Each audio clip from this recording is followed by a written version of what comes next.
नमस्कार भक्तों, आपका एक बार फिर से स्वागत है हमारे चैनल भक्ति की शक्ति में। आज के इस वीडियो में हम आपके लिए नवरात्रि व्रत कथा लेकर आए हैं। एक समय बृहस्पति जी ब्रह्मा जी से बोले, हे ब्रह्मश्रेष्ठ, आप अत्यंत बुद्धिमान, सर्वशास्त्र और चारों वेदों को जानने वालों में श्रेष्ठ हो। हे प्रभु, कृपया कर मेरा वचन सुनो। चैत्र व आश्विन मास के शुक्ल पक्ष में नवरात्र का व्रत और उत्सव क्यों किया जाता है? इस व्रत का क्या फल है? इसे किस प्रकार करना उचित है? पहले इस व्रत को किसने किया, सो विस्तार से कहिए। बृहस्पति जी का ऐसा प्रश्न सुनकर ब्रह्मा जी कहने लगे कि हे बृहस्पति, प्राणियों का हित करने की इच्छा से तुमने बहुत ही अच्छा प्रश्न किया है। जो मनुष्य मनोरथ पूर्ण करने वाली दुर्गा, महादेवी, सूर्य और नारायण का ध्यान करते हैं, वे मनुष्य धन्य हैं। यह नवरात्र व्रत संपूर्ण कामनाओं को पूर्ण करने वाला है।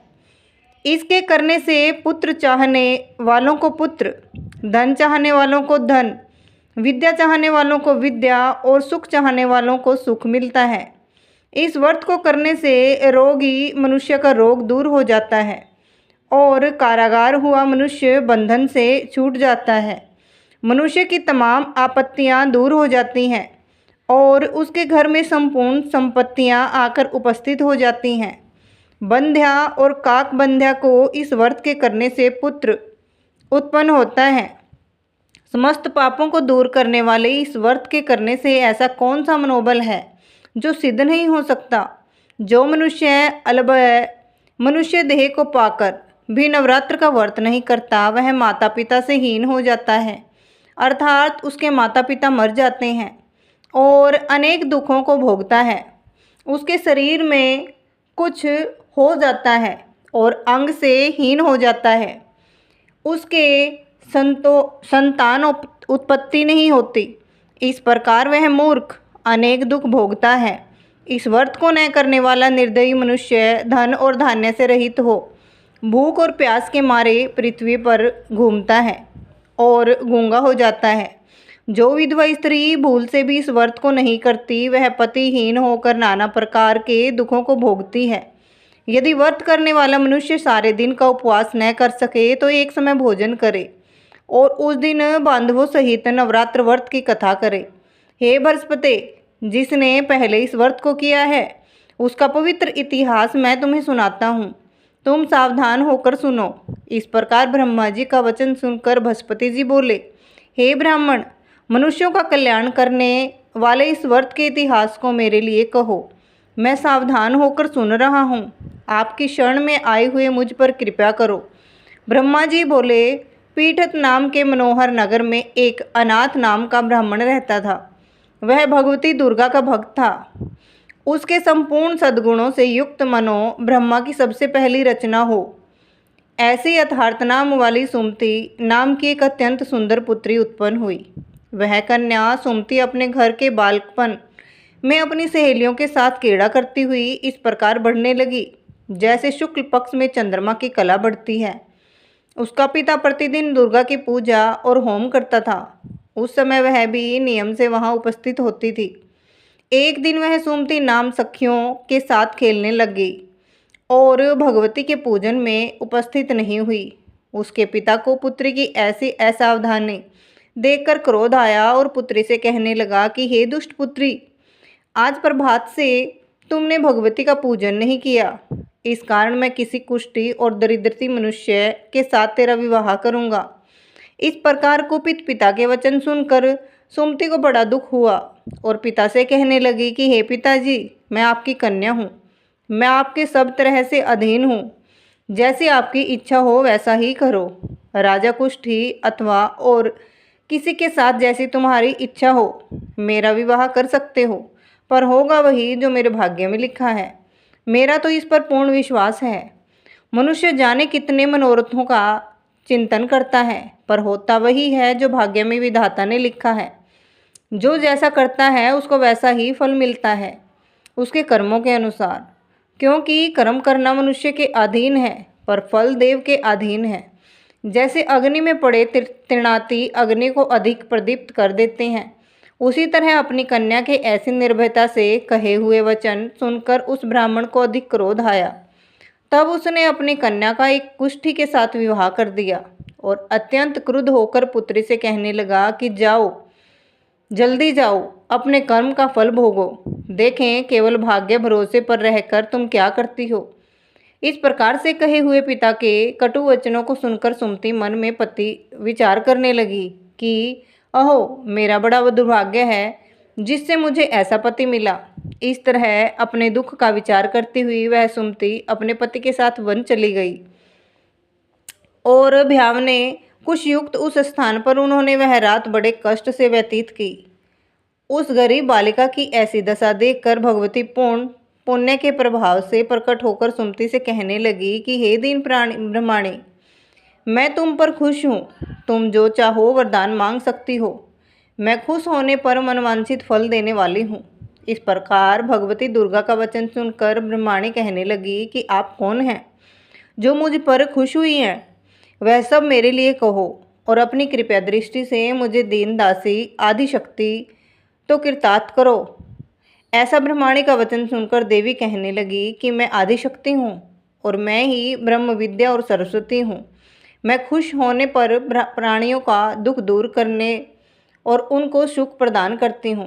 हे ब्रह्माणी, मैं तुझ पर तेरे पूर्व जन्म के पुण्य के प्रभाव से खुश हूँ। तुम्हारे पूर्व जन्म का वृत्तांत सुनाती हूँ, सुनो। तुम पूर्व जन्म में निषाद की स्त्री थी और अति पतिव्रता थी। एक दिन तेरे पति निषाद ने चोरी की। चोरी करने के कारण तुम दोनों को सिपाहियों ने पकड़ लिया और ले जाकर जेल खाने में डाल दिया। जेल खाने में उन लोगों ने तुझे और तेरे पति को भोजन भी नहीं दिया। इस प्रकार नवरात्रों के दिनों में तुमने न तो कुछ खाया और न ही जल ही पिया, इसलिए 9 दिन तक नवरात्र का व्रत हो गया। हे ब्रह्माणी, उन दिनों में जो व्रत हुआ उस व्रत के प्रभाव से खुश होकर तुम्हें मनवांछित वस्तु दे रही हूँ। तुम्हारी जो इच्छा हो वह वरदान मांग लो। इस प्रकार दुर्गा के कहे हुए वचन सुनकर ब्रह्माणी बोली कि अगर आप मुझ पर खुश हैं तो हे दुर्गे, आपको प्रणाम करती हूँ। कृपया करके मेरे पति के कुष्ठ को दूर करो।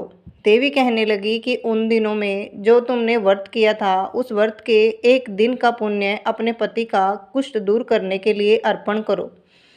मेरे प्रभाव से तेरा पति कुष्ठ से रहित और सोने के समान शरीर वाला हो जाएगा।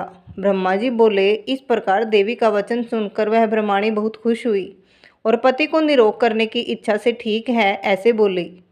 तब उसके पति का शरीर भगवती दुर्गा की कृपा से कुष्ठहीन होकर अति कांति युक्त हो गया, जिसकी कांति के सामने चंद्रमा की कांति भी क्षीण हो जाती है।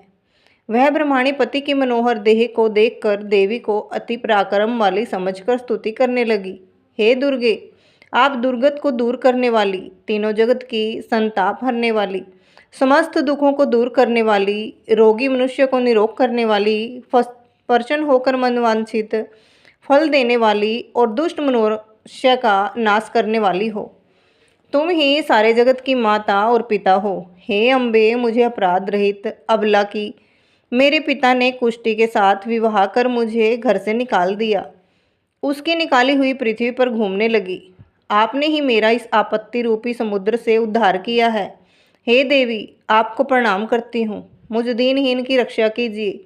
ब्रह्मा जी बोले। हे बृहस्पति, इस प्रकार उस सुमति के मन से देवी की बहुत स्तुति की।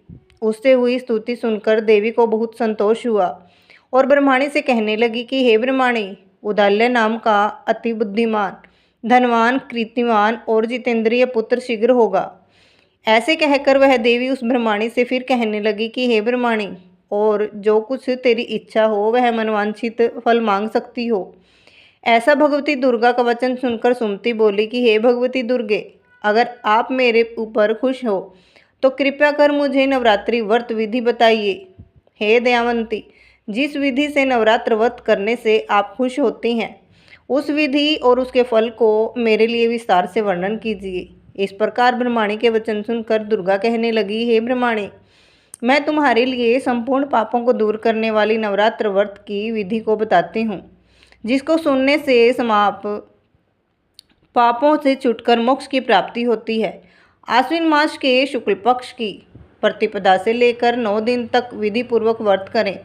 यदि दिन भर का व्रत न कर सकें तो एक समय भोजन करें। पढ़े लिखे ब्राह्मणों से पूछकर कलश स्थापना करें और वाटिका बनाकर उसको प्रतिदिन जल से सींचें।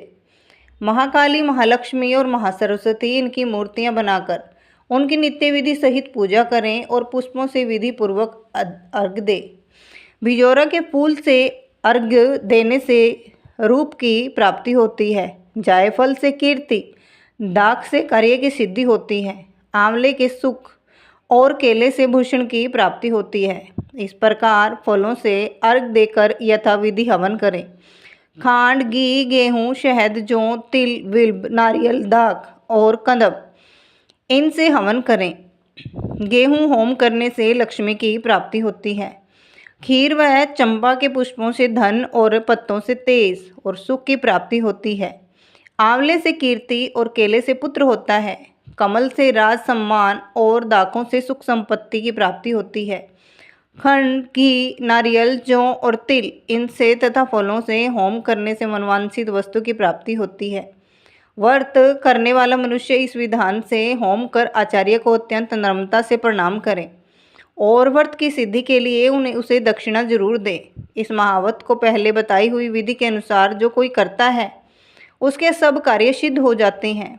इसमें तनिक भी संशय नहीं है। इन 9 दिनों में जो कुछ दान आदि दिया जाता है उसका करोड़ों गुना मिलता है। इस नवरात्र के व्रत से ही अश्वमेध यज्ञ का फल मिलता है। हे ब्रह्माणी, इस संपूर्ण कामनाओं को पूर्ण करने वाले उत्तम व्रत को तीर्थ, मंदिर अथवा घर में ही विधि के अनुसार करें। ब्रह्मा जी बोले, हे बृहस्पति, इस प्रकार ब्रह्माणी को व्रत की विधि और फल बताकर देवी अंतर्ध्यान हो गई। जो मनुष्य या स्त्री इस व्रत को भक्तिपूर्वक करता है वह इस लोक में सुख पाकर अंत में दुर्लभ मोक्ष को प्राप्त होता है। हे बृहस्पति, यह दुर्लभ व्रत का महात्म्य मैंने तुम्हारे लिए बतलाया है। बृहस्पति जी कहने लगे, हे ब्राह्मण, आपने मुझ पर अति कृपा की जो अमृत के समान इस नवरात्र व्रत का महात्म्य सुनाया। हे प्रभु, आपके बिना और कौन इस महात्म्य को सुना सकता है। ऐसे बृहस्पति जी के वचन सुनकर ब्रह्मा जी बोले, हे बृहस्पति, तुमने सब प्राणियों का हित करने वाले इस अलौकिक व्रत को पूछा है, इसलिए तुम धन्य हो। यह भगवती शक्ति संपूर्ण लोकों का पालन करने वाली है। इस महादेवी के प्रभाव को कौन जान सकता है। बोलिए माता रानी की जय हो।